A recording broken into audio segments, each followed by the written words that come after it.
for Ryan. Thank you, Mr Deputy Speaker. It is wonderful to have an opportunity to speak again in this place about the government's $5.5 billion jobs and small business package, and I commend the member for Ford on his motion. This package is unequivocally a good outcome for the 13,000 small businesses registered in my electorate of Ryan and the more than 2 million small businesses across Australia. Small businesses with turnovers of less than $2 million per annum will benefit from a 1.5% corporate tax cut, and unincorporated small businesses will benefit from a 5% tax discount. Mr Deputy Speaker, we know that the Labor Party do not want to talk about this package. We know this because no less than the Leader of the Opposition himself stood in this place on the 3rd of June and moved to shut down debate on the enabling bills immediately following my speech on the bill. When he did so, he accused me of playing cheap politics on this issue. He then proceeded to give a masterclass in cheap politics himself by trying to shut down debate on the flimsy pretext of urgency, knowing full well, Member for Moreton, that the Senate was not sitting at the time. The Senate was not sitting, and guillotining debate in the House would have made zero difference to the timely passage of the bills. Cheap politics is something we have come to expect from the Leader of the Opposition. It is all those opposite who are left with their so-called year of ideas has so far yielded so little. But not content with merely having no ideas of their own, Labor wants to shut down debate on the Coalition's good ideas that will assist small business. Labor simply do not want the millions of small business owners across Australia to hear the good news about how the Coalition government is making it easier for their businesses to grow, employ and prosper. Labor do not want Australians to hear about it because it shows them up for their years of treating small business policy as a second-order issue. Labor merely paid lip service to the small business sector.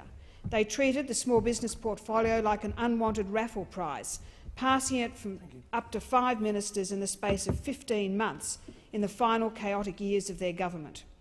Is it any wonder, then, that little was done to improve the lot of small business owners in Australia? Contrast this with the actions of the Coalition government. Not only do we have a Minister for Small Business that is well established in the role and has genuine enthusiasm, but he is a minister who has a seat at the Cabinet table.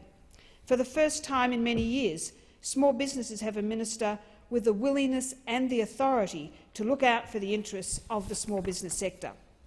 And when it comes to the interests of small business, as a general rule, small business owners do not expect handouts from government. Ask most small business owners and they would tell you that they want less government intervention in their businesses, not more. The Coalition government understands this intrinsically. We want to release small businesses from the burdens of excessive taxation and excessive red tape. And we want the tax system to work for small businesses, not against them. Small business owners across Australia know that we have delivered on all fronts. The Coalition government has cut corporate taxes on incorporated small businesses and reduced the taxation burden on unincorporated small businesses. The Coalition government has announced reforms to save more than $2.5 billion annually through reduced compliance costs. And the Coalition government has allowed small businesses to immediately deduct 100% of the cost of each and every piece of capital equipment with a value up to $20,000. Mr Deputy Speaker, this Jobs and Small Business package is a winner. It has been enthusiastically received by every small business owner I have spoken to in my electorate. Industry groups and peak bodies have been singing its praises. In fact, the only group that hasn't been enthusiastic about it is the group of members opposite from the Labor Party. They say they support this package. Well, if they do, I urge them to get on board, to go back to small businesses in their electorates and to spread the word about the benefits of the Coalition's package for small business.